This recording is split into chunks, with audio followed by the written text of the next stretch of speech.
जे काय पदाधिकारी अगदी तालुकाध्यक्ष जरी असला भाजपचा तो म्हणून मी राजीनामा देतो. दुर्दैवानं आमच्या धनगर समाजात एवढे नेते नाहीत आणि जे आहेत बिचारे ते राजीनामा देणार नाहीत. म्हणजे तुमच्यावर दबाव आमचा येणार नाही. म्हणून माझी विनंती आहे की जर हे नियमन हे आहे आमचं, पण हे जर शक्य नसेल तर एक पर्याय आपल्यासाठी आहे. प्रश्न सोडवायचा आहे, देवाभाऊंनी दिलेला शब्द पाळायचा आहे, आमच्यावर झालेला अन्याय दूर करायचा आहे.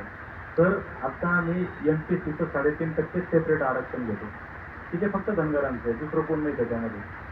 आणि मागच्या काळामध्ये सुप्रीम कोर्टाने एक जजमेंट दिलं की तुम्ही या जातीच्या याच्यामध्ये उपवर्गीकरण करू शकता. तर आमची विनंती आहे म्हणजे तुम्हाला एक काय होतं एक पर्याय करायचं तर तुम्ही हे 3.5% ॲज आमचं ST मध्ये वर्ग करा. जे मूळ आदिवासी 7% घेतात त्यांना ST म्हणा, आम्हाला ST A B C जे काय म्हणायचं ते म्हणा, प्रश्न सुटतो. म्हणजे हो, आपल्या सर्वांविषयी आम्हाला आदर आहे. जेव्हा भाऊ असो तुम्ही असो सगळे आमच्या विशिष्ट अनुभूती करता.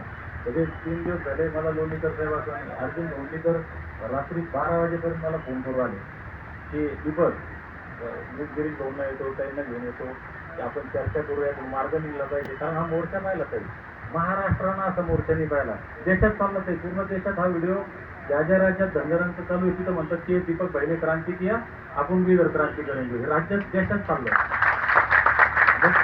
भाऊ म्हणले की नाही हे करावंच लागतं. अर्जुन भाऊ लोणीकर साहेब बी शिंदे साहेबांना फोन करतात, फडणवीसला ह्याचे तुम्ही प्रयत्न करायला. तुमचं आमचे जे प्रेम आहे, तुमचे साहेब तर पहिल्या दिवशीपासून येऊ राहिले, बोलू राहिले, हे तुमचं प्रेम आहे.